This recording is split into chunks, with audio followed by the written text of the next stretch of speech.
Yes, good evening everyone. My name is Sean and I'll be doing a speech this evening and it's entitled, Is Your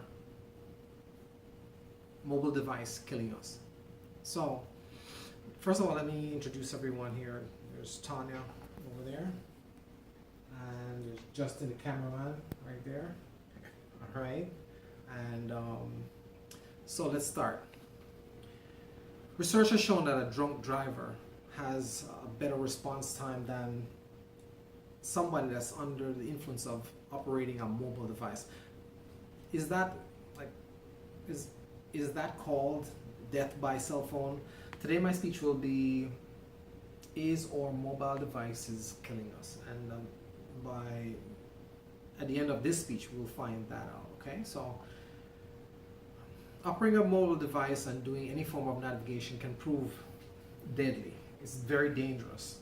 It's not just operating a car, okay, or operating a cell phone while you're driving a car. It includes skateboards, it includes jogging, it includes bicyclists, motorcyclists, hoverboarders, and especially when we text and drive. So I drive for a living, and what I'll do is every morning, the company I work for, they have a meeting where we sit down and discuss issues that affect us as drivers.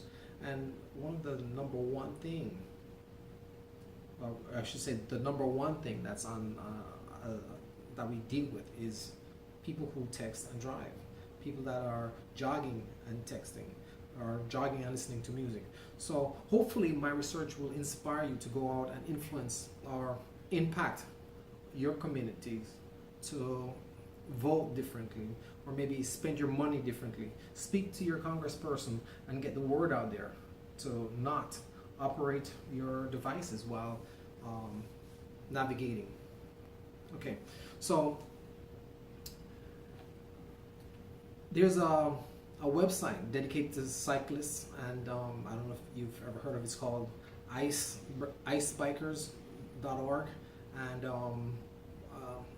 they pointed out some statistics that's very compelling. When polled, 77% of adults and 55% of teenage drivers say that they can easily text while driving. Well, there's a university that conducted an experiment where they had a driver's ed program that required in order to get your driver's license, you had to be able to text and drive. So when given a routine set of driving tasks and were asked to text, none of the 25 drivers were able to complete the task effectively. So the video is very compelling video. It's www.icebreakers.org. Texting and driving is the heading there. And so even though the 77% of adults and 55% of teenagers say they can text and drive, it has been proven that we can't. And the government has legislation to protect us. The laws are there, but of course we ignore them. In Washington, D.C., along with 10 other states, they're operating a mobile device while driving is explicitly banned. We follow the rules, we do what we're asked, but only to a point. You see, when it comes to situations that involve pregnant wives, maybe angry moms, sick kids, these are situations that are so overwhelming to the driver that he's compelled to pick up his phone to send the text in response. And it has been proven over and over again that it's not safe. It's not worth it. The truth is, even police officers that are to uphold the law, they are subjected to these same influences, and they themselves are not upholding the law. They're not enforcing the law. Here's some more statistics for you. 2.5 million US drivers out of 318 million population are involved in motor vehicle accidents annually. Of all these accidents, 1.6 million or 64% involve a cell phone. At this rate, it won't take a very long time before every one of us in America is impacted by this phenomenon. It causes financial and emotional burdens, and in terms of loss of life, in terms of productivity and property.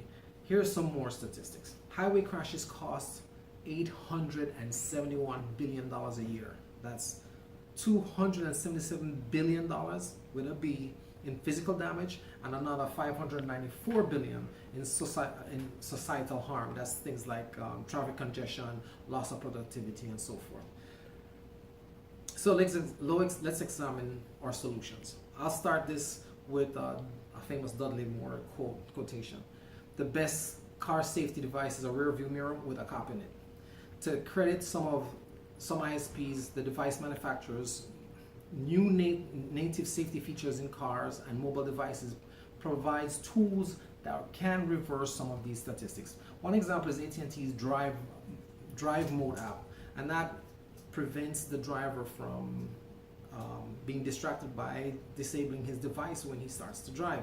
Now, the solutions are not easy, and it will require the involvement of the mobile device manufacturers, the federal government, and local governments to participate.